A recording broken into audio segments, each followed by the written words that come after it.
Hello बच्चों, आज हम करेंगे रूट मीन स्क्वायर वेलोसिटी या speed, average speed, most probable speed, इनके बारे में बात करते हैं।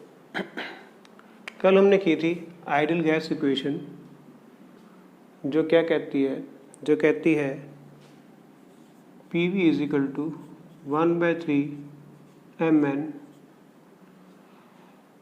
U square. P क्या यहाँ पे pressure, V volume, M mass of atom या molecule, N number of molecules, U क्या थी रूट मीन स्क्वायर वेलोसिटी। कल अपने इसके बारे में डिटेल में स्टडी की थी, है ना। आज हम इसको आगे एक्सटेंड करते हैं थोड़ा सा। n क्या है? n नंबर ऑफ मॉलिक्यूल्स, ठीक है। लेकिन अगर हमें इसको चेंज करना हो 1 ग्राम मोल में,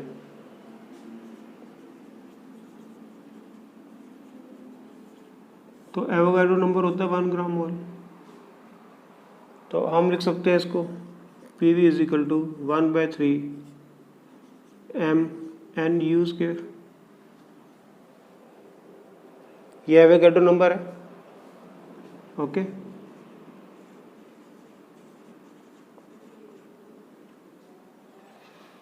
और मास इनटू एवोगाड्रो नंबर क्या होता है?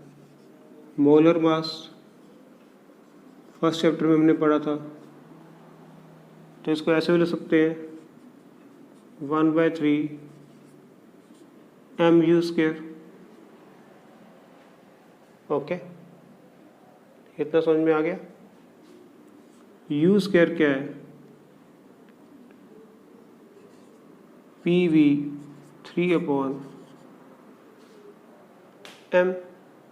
यही बनेगा। U क्या बन जाएगा? Root 3PV/m। और PV किसका इक्वल होता है? RT के।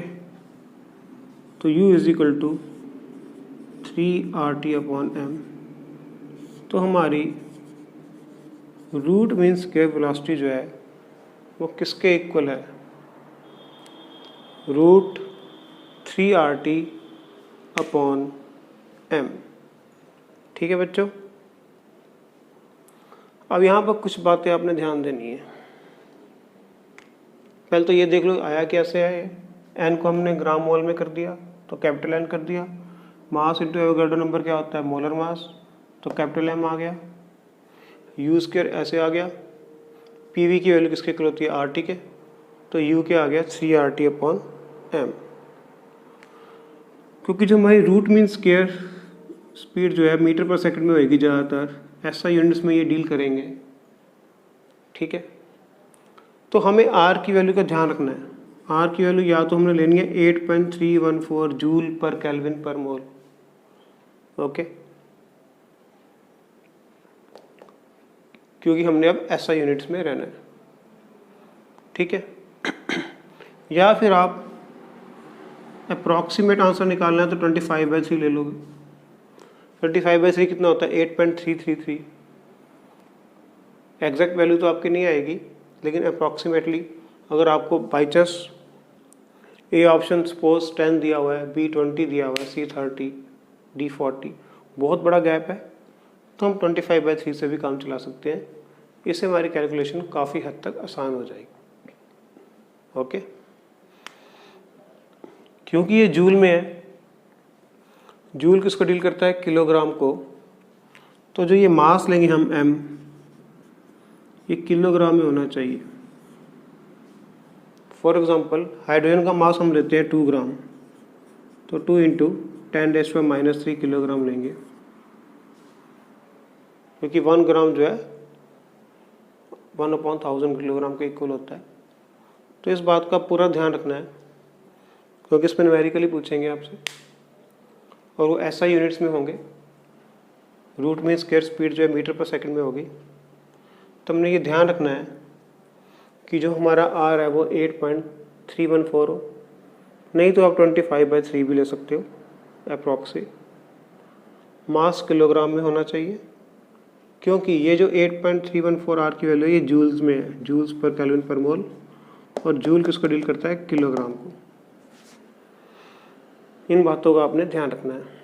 तो हमारी फर्स्ट क्या वैल्यू आ गई, u is equal to √3RT/m। ये हमारे पास क्या आई है, root mean square speed. Okay,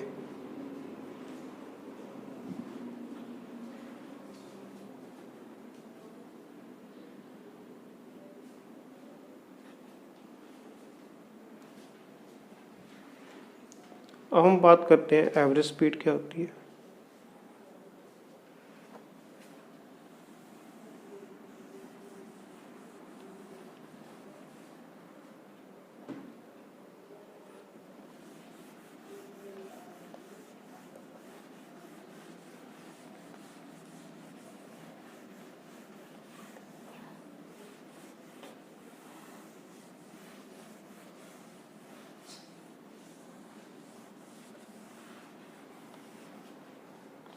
average speed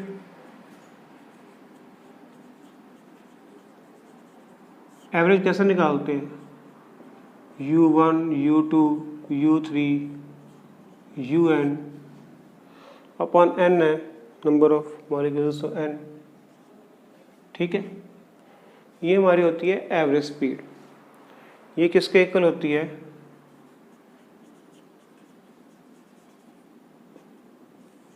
root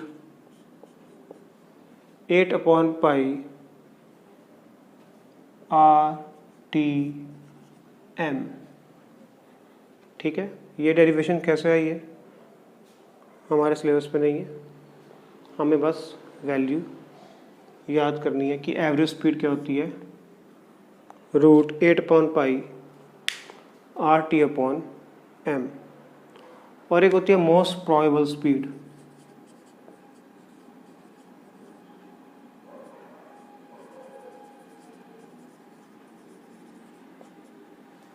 most probable speed, अब ये क्या होती है, मोस्ट प्रोबेबल का मतलब है जैसे कि इलेक्शंस चल रहे हो, ABC पार्टी हो, तो मैक्सिमम वोट A को मिले हो, तो इसका मतलब ये नहीं है कि B को भी वोट नहीं मिले या C को वोट नहीं मिले, तो ट्रेंड उनकी तरफ था, A की तरफ था। तो मोस्ट प्रोबेबल विनिंग पार्टी शुरू से A मानी जाती थी क्योंकि लोगों को वो पसंद थी, है ना। तो इस तरह से मोस्ट प्रोबेबल स्पीड वो स्पीड होती है जो मैक्सिमम मॉलिक्यूल्स जिस स्पीड से चल रहे होते हैं। सपोज कुछ 100 की स्पीड से चल रहे हैं, कुछ 30 की स्पीड से चल रहे हैं, और कुछ 80 की स्पीड से चल रहे हैं, और मैक्सिमम नंबर ऑफ मॉलिक्यूल जो है 80 की स्पीड से चल रहे हैं, तो वो बन जाएगी हमारी मोस्ट प्रोबेबल स्पीड। इसका मतलब नहीं है कि सबसे ज़्यादा स्पीड है वो, मतलब हाईएस्ट है, हाईएस्ट तो 100 है। ये वो स्पीड है इसमें बहुत सारे मॉलिक्यूल्स फॉलो कर रहे हैं, इसको बोलते हैं मोस्ट प्रोबेबल स्पीड। ये जो होती है रूट 2RT/m के इक्वल होती है। ठीक है, ये वैल्यूज हमने याद रखनी है। तो हमारी RMS हो गई, एवरेज स्पीड हो गई, और मोस्ट प्रोबेबल स्पीड भी हो गई। ये कितनी आई थी, रूट 3RT/m। ये क्या है, 8RT/m, और ये क्या है, 2RT/m। और इनकी रेशो निकालनी हो तो RTM तो कॉमन ही है, तो क्या बचा, root 3 ratio root 8/π ratio root 2, है ना। तो सबसे ज़्यादा किसकी वैल्यू है, रूट 3 की, उसके बाद इसका नंबर आता है 8/पाई रूट में। तो ये सबसे ज़्यादा बड़ी है, ये सबसे कम है। तो सबसे ज़्यादा वेलोसिटी होती है रूट मीन स्क्वायर वेलोसिटी, और सबसे कम होती है मोस्ट प्रोबेबल स्पीड। ठीक है, ये हमारी क्या आ गई, रेशो आ गई। समझ में आ गया?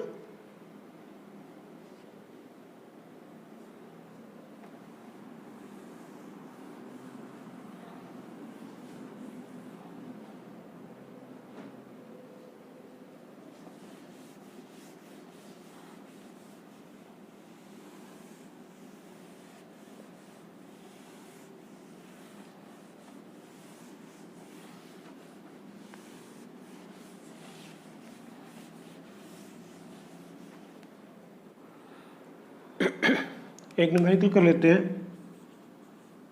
Calculate the root mean square speed, average speed, most probable speed of O2 molecule at 27 degree centigrade. तो फर्स्ट हमने निकालना है RMS,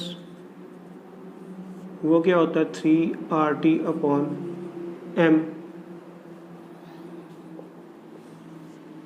3R मैंने बोला था 25/3 ले लेना। ओके, T कितना आ जाएगा 300, और M बच्चों कितना आ जाएगा 32 ग्राम है। हमें किस में चाहिए, किलोग्राम में चाहिए। तो 32 यहाँ पर आ जाएगा, 1000 ऊपर चला जाएगा। ओके, इसको हम कैलकुलेट कर लेंगे। ठीक है, वो आप खुद कर लेना, आपके पास कैलकुलेटर होगा। इसका आंसर 484 के करीब आएगा।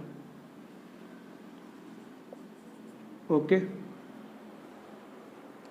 कटिंग करनी है और स्क्वायर रूट निकालना है, वो तो आपको आता ही होगा। ओके, सेकंड हमने क्या निकालना है, एवरेज स्पीड। वो क्या होती है 8RT/πm। 8 R क्या है 25/3, T क्या है 300, पाई क्या है 22/7, 7 ऊपर चला जाएगा, इंटू वही 32 नीचे और 1000 ऊपर, है ना।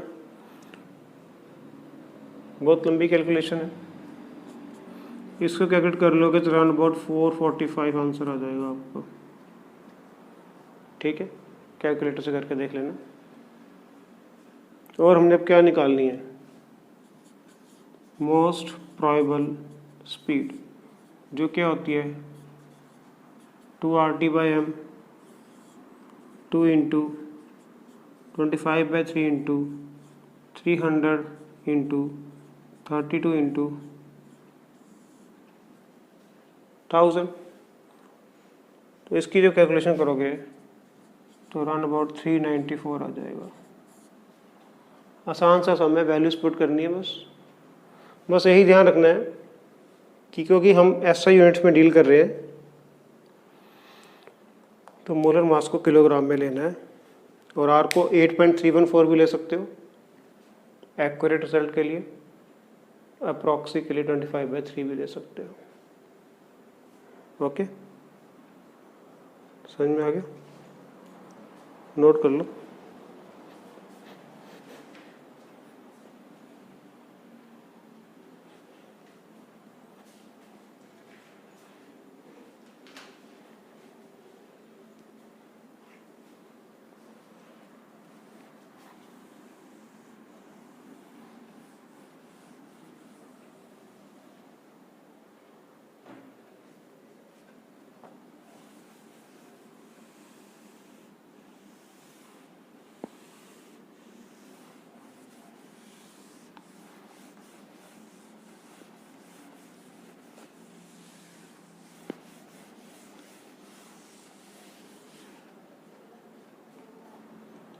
अगला न्यूमेरिकल देखो, eight what temperature the root mean square speed of nitrogen gas P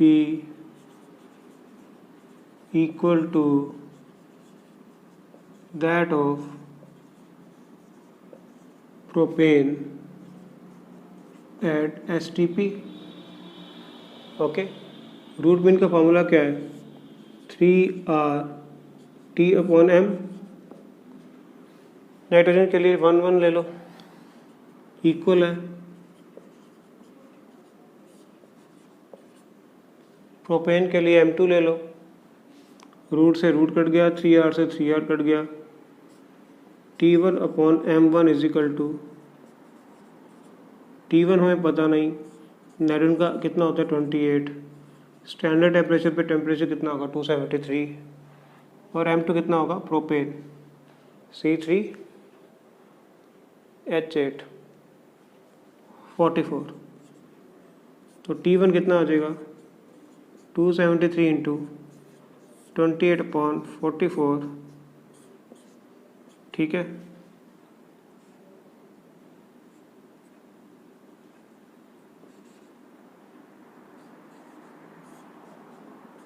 कितना 11 1 11,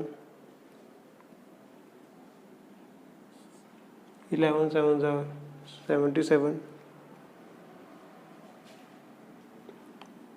173 पॉइंट समथिंग आ जाएगा। ओके, करके देख लेना, ये आंसर आ जाएगा। समझ में आ गया? आसान सा न्यूमेरिकल है।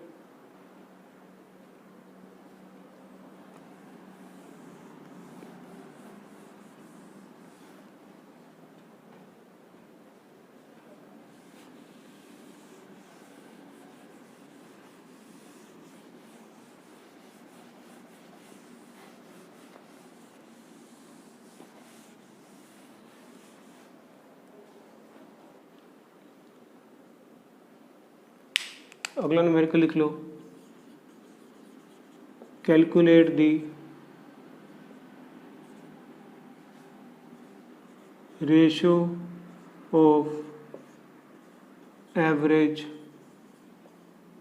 velocities of SO2 and CH4।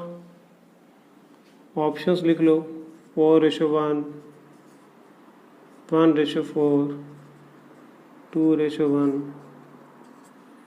1:2। जो एवरेज वेलोसिटी है U1 ले लो उसको SO2 के लिए, क्या होगी 8/πRT/m, ठीक है। एट कांस्टेंट टेम्परेचर लिख लो,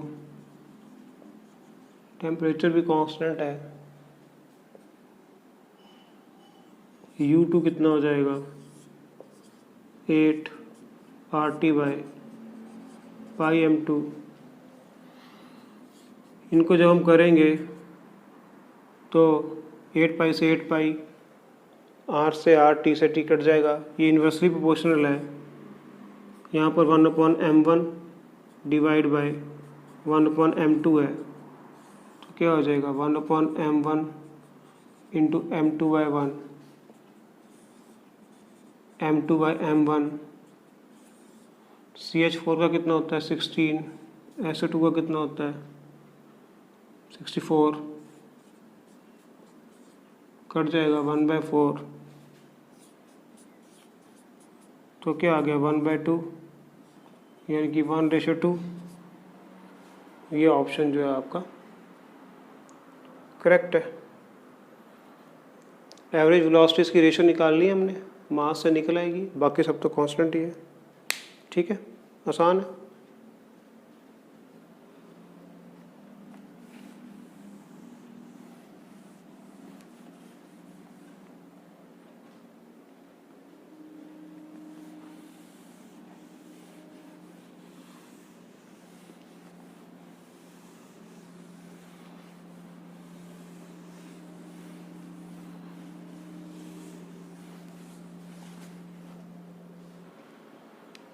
अब हम करेंगे Maxwell Boltzmann distribution of speed या वेलोसिटी। मैक्सवेल बोल्ट्जमैन ने हमें कर्व दी थी, मान के चलो कि कंटेनर है, उसके अंदर गैस के पार्टिकल्स हैं, ये आपस में टकराएंगे,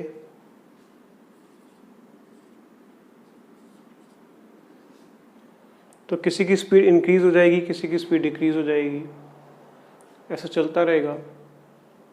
एट कांस्टेंट टेम्परेचर बात हो रही है, तो कभी ये कहीं पे जाएंगे, कभी कहीं जाएंगे, डिफरेंट डायरेक्शन में जाएंगे, कभी किसी की स्पीड ज़्यादा हो जाएगी, कभी किसी की स्पीड कम हो जाएगी, ट्रांसफर ऑफ स्पीड होगा इनमें।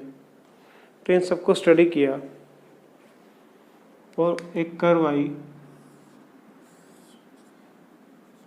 जो कि फ्रैक्शन में डील करती है।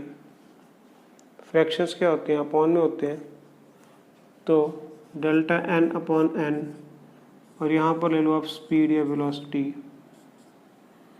ये फ्रैक्शन है। ओके, तो जो कर्व आई वो कुछ ऐसी थी।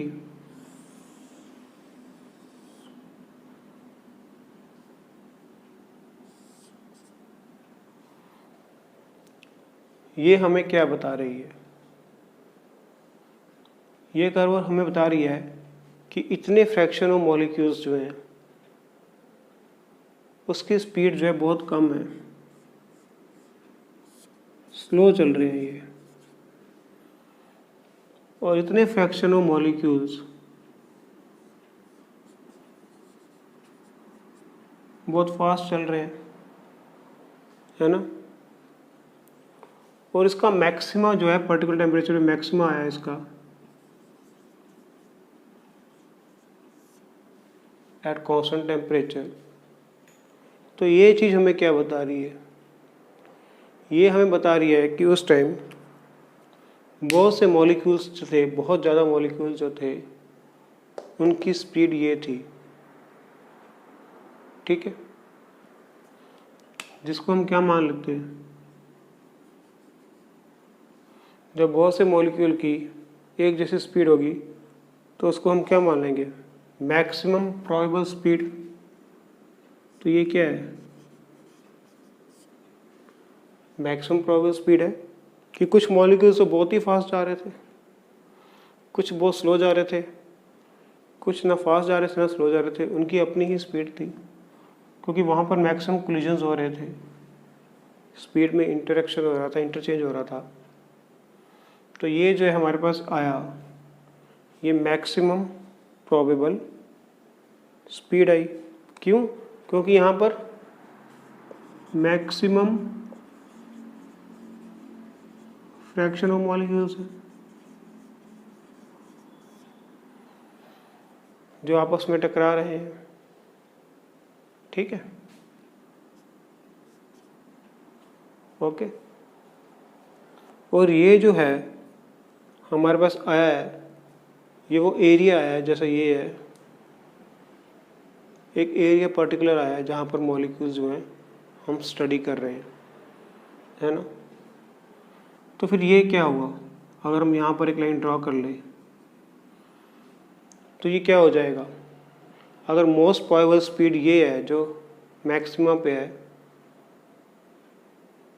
ठीक है, तो ये क्या हो जाएगी? ऑब्वियस बात है, ये एवरेज स्पीड हो जाएगी। और ये क्या हो जाएगी? रूट मीन स्क्वायर, क्योंकि रूट मीन स्क्वायर सबसे ज़्यादा होती है, एवरेज उससे कम होती है, और मोस्ट प्रोबेबल जो होती है सबसे कम होती है। तो इस तरह से हमें पता लग जाएगा कि कौन सी स्पीड कौन सी है।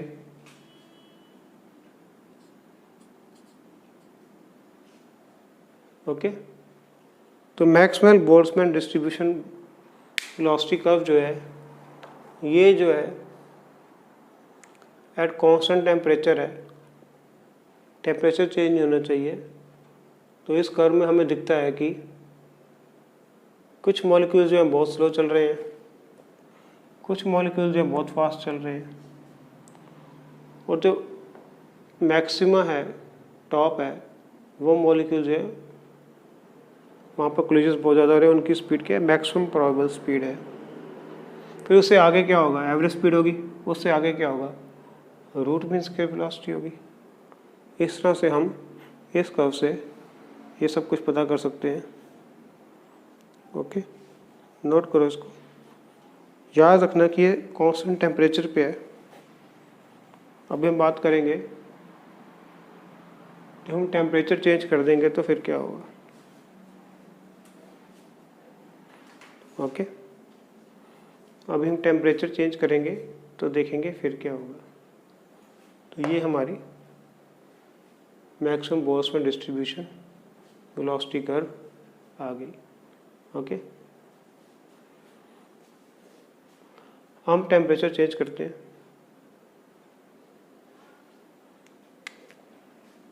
यहीं पे बना लें, हौच पौच तो नहीं होगा।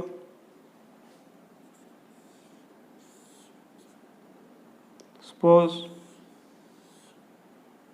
ये एक है और ये एक है, ये टेम्परेचर T1 पे है, ये T2 पे है।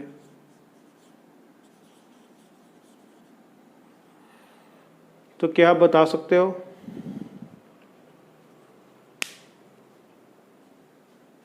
कौन सी कर्व में कौन सा टेम्परेचर मतलब ज़्यादा है, T1 ज़्यादा है या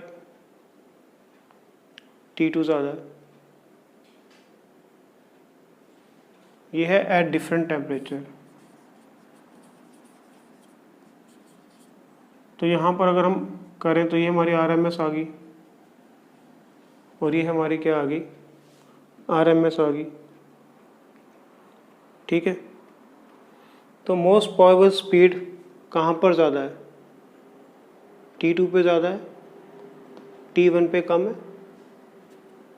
है ना, T2 पे ज़्यादा है। और जो हमारी वेलोसिटी है वो टेम्परेचर के डायरेक्टली प्रोपोर्शनल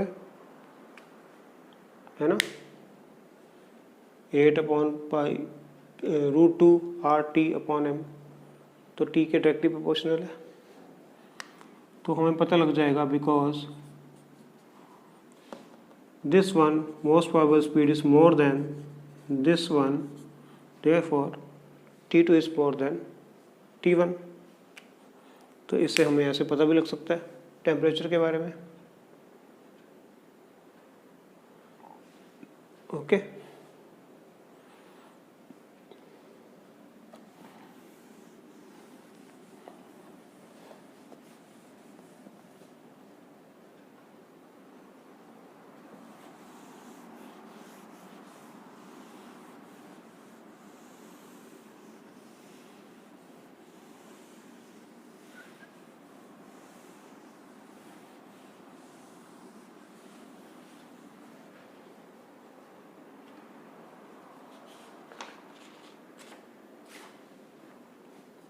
एक और ग्राफ देख लो, ये तो डिफरेंट गैसेस के लिए है। एक का मास m1 है,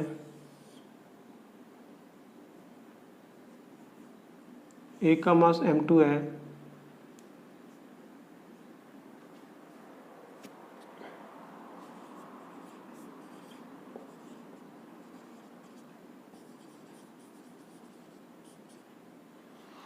तो इसमें से कौन सी लाइटर गैस है, कौन सी हैवियर गैस है। तो वेलोसिटी है वो मास का इन्वर्स है ना। अगर स्पीड ज़्यादा होगी तो मास कम होगा। यहाँ पर स्पीड ज़्यादा है, this one is u2, this one is u1, u2 is greater than u1। ठीक है, u2 की स्पीड ज़्यादा है तो इसका मास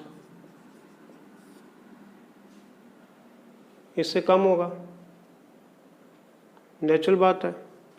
अगर स्पीड ज़्यादा है तो मास कम होगा, है ना, इसकी स्पीड ज़्यादा है, मास के इन्वर्स है, तो ये तेज़ी से चल रहा है। वैसे भी हम देखें तो हैवियर ऑब्जेक्ट्स जो होते हैं वो स्लो चलते हैं, जो लाइटर ऑब्जेक्ट्स होते हैं वो फास्ट चलते हैं। तो ये अगर ज़्यादा है, तेज़ी से चल रहा है, तो इसका मास कम होगा, नेचुरली इन्वर्स है। ये कम स्पीड से चल रहा है तो इसका मास ज़्यादा होगा, इसलिए तो कम स्पीड से चल रहा है। इसलिए this one is the heavier gas and this one is the lighter gas. Okay, हमें इससे पता लग जाता है।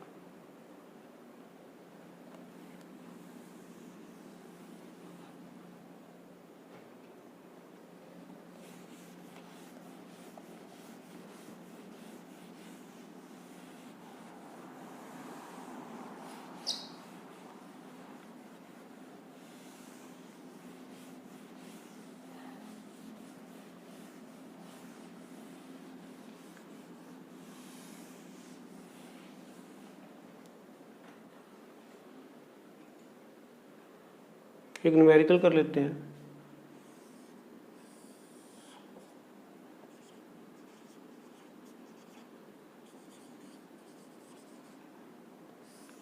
हमें 3 कर्व्स दी हुई हैं।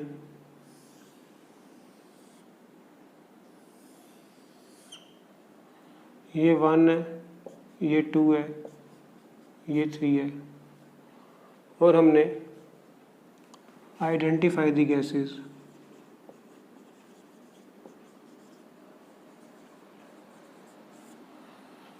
गैसेस पता करने कौन कौन सी हैं। हमारे ऑप्शन है ये 1, ये 2 और ये 3, H2, N2, F2, H2, F2, N2, F2, N2, H2, N2, H2, F2। Pause करके देखो क्वेश्चन, ये आसान है, अभी किया हमने। कोशिश करो इसको करने की, पॉज करके वीडियो को।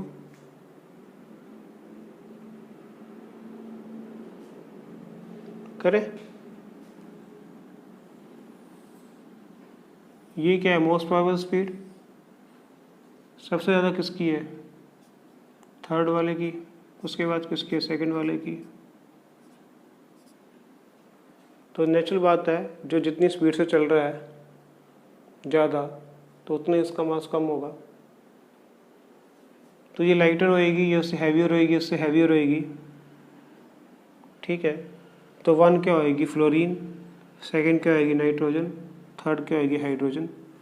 तो ये जो है हमारा ऑप्शन होगा। तो इस तरह से हम न्यूमेरिकल भी सॉल्व कर सकते हैं, ठीक है। तो आज हमने बात की रूट मीन स्क्वायर स्पीड की, एवरेज स्पीड की, मोस्ट प्रोबेबल स्पीड की, how they are interrelated. फिर हमने मैक्सवेल बोल्ट्जमैन कर्व की बात की, जो हमें ये बताती है कि ये जो पीक है मैक्सिमम दिखाता है हमें, ये मोस्ट प्रोबेबल स्पीड को दिखाता है। जितनी ज़्यादा स्पीड होएगी उतना ही मास कम होगा, और जितनी ज़्यादा स्पीड होएगी उतना ही टेम्परेचर ज़्यादा होगा। इन दोनों के ऊपर ही आते हैं ये, ठीक है। समझ में आ गया। आज का वीडियो इतना ही, खूब मन लगा के पढ़ो। गुड नाइट बच्चों।